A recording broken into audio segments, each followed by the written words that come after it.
तीन बच्चे अपनी वालिदा के हमरा मुर्दा हालत में पाए जाते हैं। क्या हकीकत है, हमारे साथ मौजूद है। इसके बाद जो खातून है उसको वो लेके गए हैं, उनकी तबीयत जो है वो नासाज थी, तशवीशनाक हालत के अंदर उनको लाहौर का ये जो का मकामी हॉस्पिटल है, ठीक है, हम साए हैं बिल्कुल, ये आप अपने नेक्स्ट देख डोर रहे हैं। पर इनकी छोटी बच्ची एक मुलाजमा है, उसने ऊपर से देखा है अपने घर से कि कोई आवाज आ रही थी बच्चे की, तो पीछे घर के पीछे एक लॉन्ड्री सा एरिया नहीं होता जी जी। कि वहाँ पे एक बच्चा लेटा हुआ और उसने की आवाज आ रही है, उसके ऊपर कंबल दिया हुआ। उसने अपने मकान मालिक को बताया और नासिर डोगर ने मोहल्लेदार नासिर चट्टा साहब को बताया कि जनाब मेरे तो बच्चे हैं ही नहीं करते। अच्छा। वो तो मूवी देखने गए हैं, मौके पर आई, रेस्क्यू टीम में मौके पर आई, उन्होंने देखा कि तीन बच्चे मुर्दा हालत में। तो खातून भागी भी आई है बगौल इनकी, और वो आते आते बोलती भी आई है, चीखती भी आई है कि हाय इसने मेरे बच्चे मारे। 17 रोज कबल ये लोग यहाँ पर किराए के मकान में शिफ्ट, शुबा है ठीक है कि इनको जहर खाने में दिया है, किसी चीज में दिया है जो जहर इनकी मौत का सबब बना। अस्सलाम वालेकुम जी, मैं इस वक्त मौजूद हूँ लाहौर की एक निजी सोसाइटी है जिसे टाउन कहा जाता है, और मैं उस घर के बाहर हूँ जहाँ पे तीन बच्चे अपनी वालिदा के हमरा मुर्दा हालत में पाए जाते हैं। क्या हकीकत है, हमारे साथ मौजूद है नुमाइंदा एयरवे अहमद खोखर साहब, उनसे जानने की कोशिश करते हैं। अस्सलाम वालेकुम अहमद भाई। वालेकुम सलाम। अहमद भाई, सबसे पहले तो बहुत शुक्रिया, आपने अपना कीमती वक्त दिया। मुझे बताइएगा अहमद भाई, ये क्या स्टोरी है और क्या आपको लगता है। तो देखें, ये असर से मगरिब का टाइम था ठीक है। जब ये वाकया, अफसोसनाक वाकया जो है वो रोनुमा हुआ। टाउन P1 ब्लॉक ये कहलाता है। जी हाँ। और हुआ कुछ इस तरह से है कि जो कि हम यहाँ पर मौके पे आए हैं, हमने जो बातचीत की है अहले इलाका से और जो पुलिस ने बताया, वो ये बताया कि तीन बच्चे जो हैं वो मुर्दा हालत में घर से मिले हैं। ठीक है। और उसके बाद जो खातून है उसको वो लेके गए हैं, उनकी तबीयत जो है वो नासाज थी, तशवीशनाक हालत के अंदर उनको लाहौर का ये जो का मकामी हॉस्पिटल है, ठीक है। जी जी जी। यहाँ पर लेके गए हैं। वहां पर जाके वो जहाँ पर नहीं रह सकी। और मामला कुछ इस तरह का कि जो इनके हमसाए हैं, बिल्कुल ये आप अपने नेक्स्ट देख डोर रहे हैं, पर बिल्कुल नेक्स्ट डोर ठीक है। लाल कलर का घर है।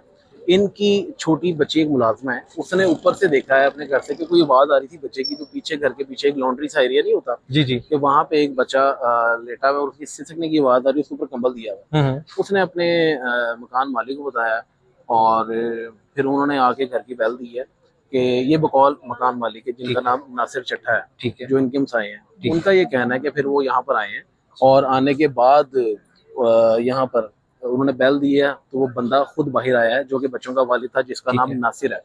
उसको क्या कि आपके घर से बच्चे की सिसकने की आवाजें आ रही ठीक है, मगर तो जो statement, sorry to cut you, जो स्टेटमेंट चल रही है उसमें ये दिखाया जा रहा है, बताया जा रहा है कि जो घर का सरबराह था, जो वालिद है, वो ग्रोसरी लेने के लिए घर से बाहर गया था, और जैसे वो घर आते तो देखते मेरे बच्चे जो थे वो मुर्दा हालत में, और जो मेरी बीवी है वो नी मुर्दा हालत में। मगर आप जो बता रहे हैं उसमें ये है कि वो शोहर जो है वो घर में मौजूद था।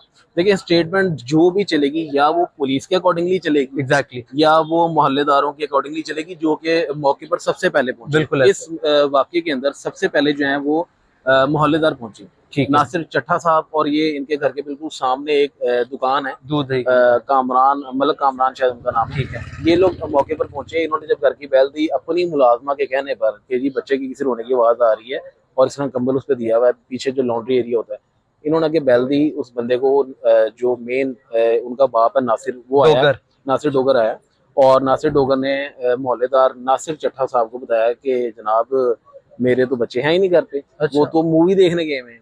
इन्होंने महसूस किया कि ये एक बड़ी अजीब सी बात कर रहा है, मतलब गलत बयानी कर रहा है। ठीक है। ये थोड़ा सा आगे इन्होंने देखा कि और भी बच्चों के वहां पर पाँव नजर आ रहे हैं। इन्हें मामला बड़ा अजीब सा लगा। ठीक है। तो इन्होंने फिर फौरी तौर पे जो है वो पुलिस को भी राब्ता किया, जो तो सामने दुकानदार है उनकी तरफ से कॉल की गई, पुलिस मौके पर आई, रेस्क्यू टीम मौके पर आई। उन्होंने देखा कि तीन बच्चे मुर्दा हालत में हैं। अच्छा। और जब वो ये हुआ, ये इन्होंने अंदर जाके बकायदा देखा, ज्यादा अंदर जाके नहीं, उन्होंने दूर से देखा कि बच्चों के पाँव वगैरह नजर आ रहे हैं, तो इनको लगा कि मामला थोड़ा सा तशवीशनाक सा है। तो ये मौके से बाहर आए हैं, पुलिस को राब्ता किया कि फौरी तौर पे पुलिस आए, ताकि जो अब अगले मामला आते हैं वो पुलिस देखे।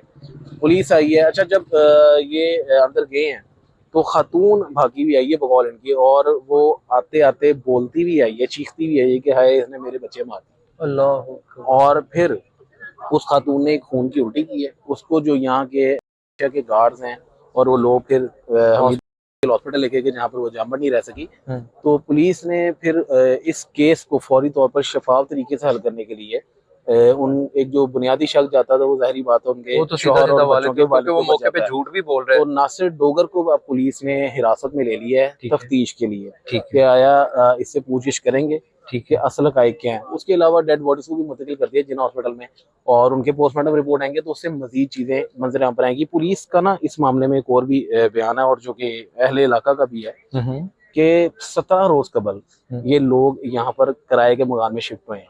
ठीक है। और इनका अपना घर नहीं था। ठीक है। और उसके अलावा ये पुलिस का कहना है ठीक कि है। ये 5-6 लोग, वो 3 बच्चे, और उनकी मियाँ वालदा और जो उनका बाप है, ये बैरून मुल्क से हैं और उनके बगौल ये अमेरिकन नेशनल भी हैं।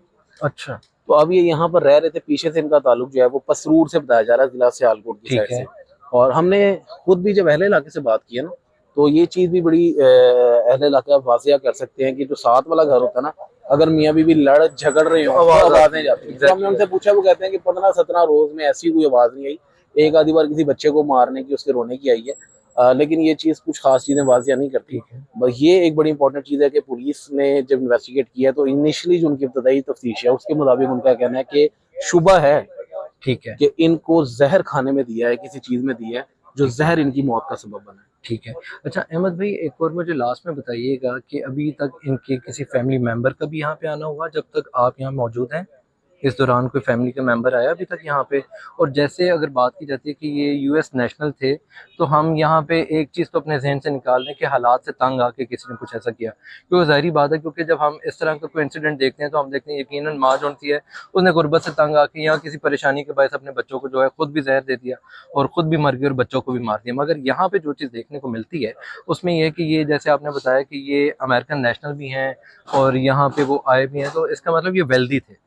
तो इस हवाले से अच्छा देखिए, कुछ चीजें होती हैं उनको डिस्क्राइब करना जो है ना वो कबल वक्त हो जाता है। ठीक है। इस केस के अंदर अगर मैं अपनी तरफ से कोई बात करूंगा तो शायद वो केस के लिए भी बेहतर नहीं होगा, तफ्तीश के लिए भी बेहतर नहीं होगा। लेकिन एक चीज बहुत क्लियर है कि जो उसका बंदे की स्टेटमेंट है और जो मौके के जो फोरेंसिक की शवाहिद हैं वो बहुत मैटर करते हैं। उन चीजों से वाज़ेह हो जाएगा कि मामला क्या था, और फिर वो जब जाहिर बात है क्लियर चीजें होंगी तो वो बंदा फिर पुलिस को खुद भी बताएगा कि असल चीज क्या थी। अभी जो पुलिस के अकॉर्डिंगली है, बंदा ये कह रहा है कि खातून डिप्रेशन में रहती थी, उसकी बीवी, ठीक है, वो थोड़ा डिप्रेशन में रहती थी। अभी तक सिर्फ उसने ये बात जो है वो की है। अब खातून ने बच्चे मारे, वो जहर पी के खुद अपनी जान ले गई, ये या फिर उसके बाप ने बच्चों को जहर दिया, और या फिर कोई बाहर से आया उसने जहर दिया, ये तमाम तर चीजें अब इन्वेस्टिगेशन में ही क्लियर होगी ना। ठीक है, बिल्कुल ठीक है। हमारे साथ मौजूद थे अहमद खोखर साहब और इन्होंने बड़ी खूबी के, बड़े तरीके के साथ हर चीज़ क्लियर की है। अब तक जो भी हकायक है वो हमने आपको बता दिए हैं। आगे मजीद जो भी पुलिस से हमें मिलती है वो भी आपको बताएंगे। बहरहाल ये तमाम तर वो वाक़या है जो टाउन में अभी तक पेश आया है। सबसे आखिर में सर बहुत शुक्रिया, आपने अपना कीमती वक्त दिया और इसके साथ ही अपने मेज़बान को इजाज़त दीजिए। अल्लाह हाफ़िज़।